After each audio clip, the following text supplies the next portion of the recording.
रविदास, गुरु रविदास, संत रविदास, इनकी जयंती माघ महीने की जो पूर्णिमा होती है उस दिन मनाई जाती है। अभी हम देख रहे हैं कि पूरे देश के अंदर रविदास जयंती जो है उसको लेकर काफ़ी उत्साह लोगों के अंदर है और लोग इसको मना रहे हैं। रविदास जी कौन है, ये एक बहुत ही ज़्यादा ऐसा सवाल है जो रविदास से परिचित नहीं है वो हम जानना चाहेंगे रविदास कौन है। तो रविदास जी के बारे में आपको बता देते हैं। रविदास जी वही हैं जिनको आप रैदास के नाम से जानते हैं। रैदास के पद आपने स्कूल के हिंदी के पाठों में आपने पढ़े होंगे।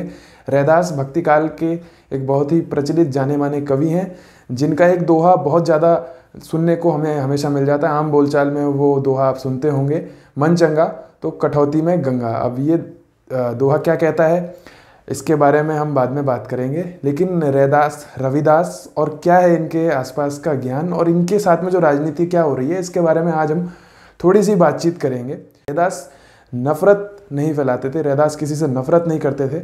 रैदास प्यार से अपनी बात बोलते थे, जैसा उनके तमाम पदों के अंदर हमको देखने को मिल सकता है।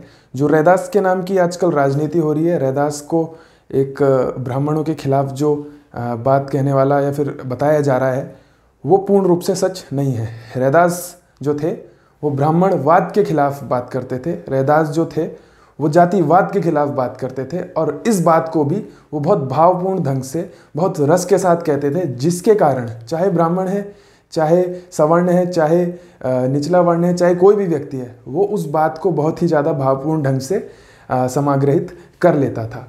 साथ ही साथ रैदास जो थे उनके भक्तों में सभी वर्णों के लोग थे। उनके सामने ब्राह्मण भी झुकते थे, उनके सामने शासक भी झुकते थे, उनकी सभी लोग उनकी बातों को मानते थे। उनकी सभी जगह चराचरी होती थी, उनकी सभी जगह जो है वाहवाही होती थी। तो रैदास को समझने के लिए ये बात बहुत ज़रूरी कि ज़रूर वो समाज के अंदर रिफॉर्म चाहते थे, समाज के अंदर बेहतरी चाहते थे, लेकिन इस बेहतरी के लिए उन्होंने किसी से नफरत करने का या किसी पर्टिकुलर जाति या किसी पर्टिकुलर सेक्शन जो सोसाइटी का है उससे नफरत करने का कभी भी संदेश उन्होंने नहीं दिया है। रैदास के जन्म के बारे में कहा जाता है, बहुत सारे विकिपीडिया में 1450 लिखा हुआ है, 1450 एडी लिखा हुआ है और और कुछ वेबसाइट्स हैं जैसे भारत दर्शन, उसके अंदर 1398 और 1388 दो डेट्स बताई गई हैं। लेकिन मोटा मोटी अगर देखें तो रैदास का जो काल है वो 15वीं शताब्दी का काल है, यानी 1400 की जो पूरे जो सन है 1500 तक, 1400 से 1500 तक, उसमें हम मान सकते हैं कि रैदास जी का काफ़ी प्रभाव था। उस वक्त में रैदास जी काफ़ी प्रचलित रहे। साथ ही साथ रैदास जी के बारे में उनकी बातों को समझने के लिए बहुत ज़रूरी है कि उनके जो पद हैं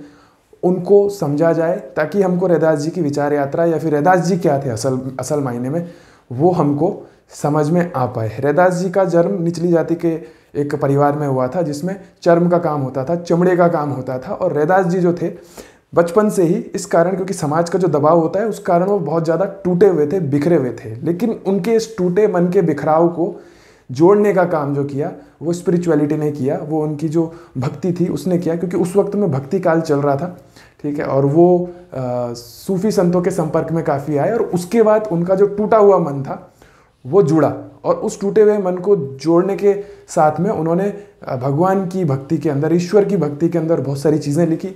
ईश्वर की भक्ति को किस प्रकार से समझते थे उसको उन्होंने बहुत अच्छे शब्दों में, पदों में उन्होंने लिखा। साथ ही साथ ईश्वर की भक्ति के अंदर किस प्रकार से एक जाति को बाहर फेंक दिया जाता है उस चीज़ को भी उन्होंने बहुत अच्छे से इसमें टैकल किया। इसके साथ ही रैदास अपने पदों में कहते हैं कि वो ईश्वर को पाने के बाद उन्होंने जुड़ा हुआ महसूस किया और उसके बाद जो गंध और बास की जो चीज़ें थी वो ख़त्म हो गई और वो जो है खुद को ईश्वर की भक्ति के साथ मिलकर एक इंसान की तरह महसूस करने लगे। यानी कि इस भक्ति का ही उन्होंने इस्तेमाल किया और ये रिफॉर्म्ड भक्ति थी, एक संशोधन था इस भक्ति के अंदर, रिफॉर्मेशन था एक तरीके का, जिसमें वो साफ एकदम सीधे तौर पर आइडोलेट्री यानी कि मूर्ति पूजा का खंडन करते थे। वो कोई मूर्ति उपासक या मूर्ति पूजा में यकीन करने वाले लोग व्यक्ति नहीं थे। आडंबरों में वो नहीं मानते थे, तीर्थाटन में, तीर्थ इन चीज़ों में वो नहीं मानते थे, लेकिन वो ईश्वर में मानते थे। वो सगुण भक्ति में बिल्कुल नहीं मानते थे, वो मानते थे निर्गुण भक्ति में। निर्गुण भक्ति क्या होता है, जिसके अंदर आप जो है जो कोई मूर्ति होती है या कोई तस्वीर होती है उसकी आप याचना नहीं करते हैं।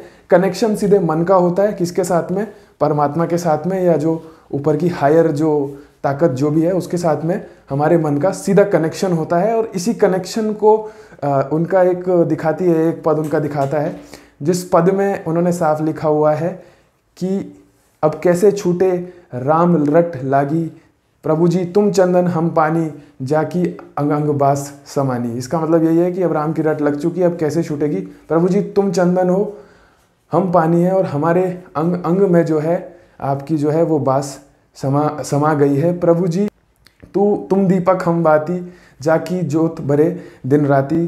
प्रभु जी तुम घन बन हम मोरा, जैसे चितवत चंद चकोरा। इस तरीके की उन्होंने काफ़ी तरीके की बात कही, काफ़ी तरीके से उन्होंने पद में अपना प्रेम ईश्वर के प्रति उन्होंने दिखाया, जिसमें वो कह रहे हैं कि प्रभु जी आप घने जंगल हैं और हम मोर हैं, जैसे मेघ गरजते हैं हम नाचने लगते हैं। प्रभु जी जिस प्रकार से चकोर पंछी चांद को देखता रहता है, उसी प्रकार मैं भी आपसे इतना प्रेम करता हूँ। लेकिन ये सारी की सारी जो उपासनाएं उनकी थी, ये सारी की कल्पनाएं जो थी उनकी, वो कभी भी मूर्ति पूजा की तरफ नहीं गई। ये सारी की सारी जो है निर्गुण भक्ति में उन सपोर्ट करती रही, उनकी निर्गुण भक्ति को आगे बढ़ाती रही, और उनका जो कनेक्शन जो परमात्मा जो वो मानते थे अपने मन के अंदर, उनके साथ में वो मजबूत करती रही।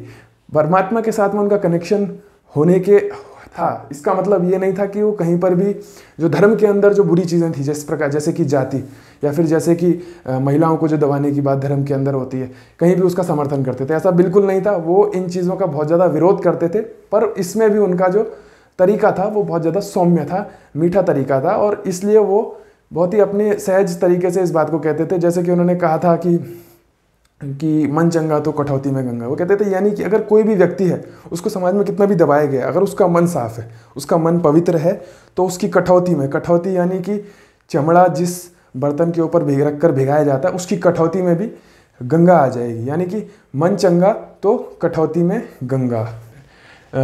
रैदास ने जाति प्रथा और जाति प्रथा की बुराइयों पर हमला करते हुए बहुत सारी और भी पद लिखे, अथाह पद उन्होंने लिखे हुए हैं, और इसी से आप उनको समझ सकते हैं। एक पद उन्होंने लिखा कि ब्राह्मण मत पूजिए जो होवे गुणहीन, पूजिए चरण चंडाल के जो होवे गुण प्रवीण। यानी कि उस ब्राह्मण को पूजने की जरूरत नहीं है जो गुणहीन है, व्याभिचारी है, गंदा आदमी, घटिया आदमी है, बट आप ऐसे चंडाल को पूज सकते हैं।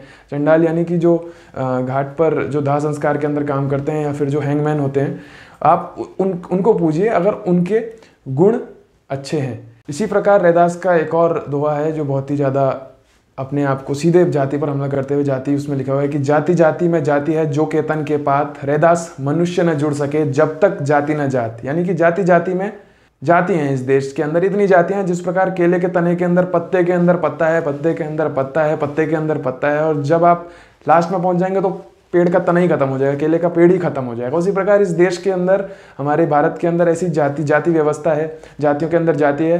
अगर आप अंदर जाते रहेंगे तो आप देखेंगे मनुष्य ही खत्म हो चुका है, और मनुष्य तब तक नहीं जुड़ सकता है जब तक जाति प्रथा खत्म नहीं हो जाती है। तो ये रैदास के सीधे शब्द हैं। रैदास का आज के डेट में उनको समझाया जाना, उनको समझा जाना, उनको पढ़ा जाना आज की डेट में बहुत ज़रूरी है।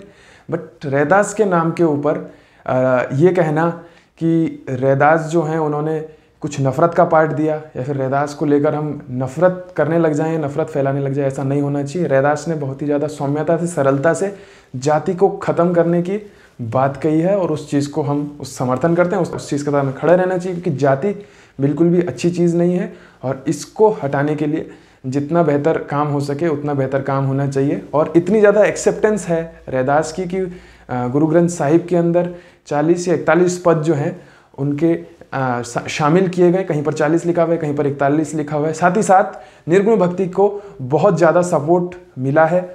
इन्हीं के जैसे कवि हैं उनके कारण निर्गुण भक्ति को बहुत ज़्यादा सपोर्ट मिला है। जैसे कबीर हैं, रैदास हैं, इनके कारण जो है निर्गुण भक्ति को बहुत ज़्यादा सपोर्ट मिला, जिसके अंदर किसी एक मूर्ति की पूजा नहीं की जाती है, सिर्फ एक कनेक्शन होता है हमारे मन का परमात्मा के साथ में।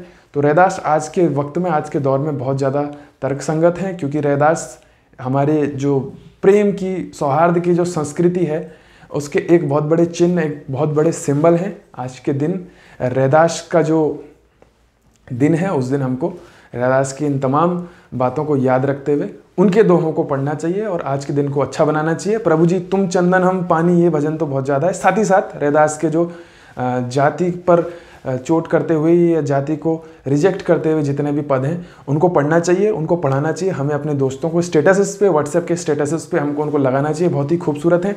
साथ ही साथ रैदास के बारे में एक सबसे ज़रूरी बात है, क्योंकि वो निर्गुण भक्ति में नहीं मानते थे, वो पूजा पाठ वगैरह नहीं करते थे। पूजा पाठ, अगरबत्ती घुमाना, इस तरीके का हम वो नहीं करते थे, उसको सपोर्ट नहीं करते थे। लेकिन आज हम देख रहे हैं कि कुछ उनके जो फॉलोअर्स तथाकथित हैं वो इस तरीके का काम कर रहे हैं, उनकी मूर्ति के आगे घुमाना और उनको प्रसाद वगैरह चढ़ाना, इसको रिजेक्ट किया जाना चाहिए, क्योंकि रविदास तो खुद ही इसके खिलाफ थे, वो खुद ही इसमें नहीं मानते थे। इसी बात के साथ रविदास जयंती की हार्दिक शुभकामनाएं और रविदास को पढ़ें। ये वीडियो अगर आपको पसंद आया हो तो लाइक कीजिए, शेयर कीजिए, सब्सक्राइब कीजिए और बने रहिए चटक न्यूज़ के साथ।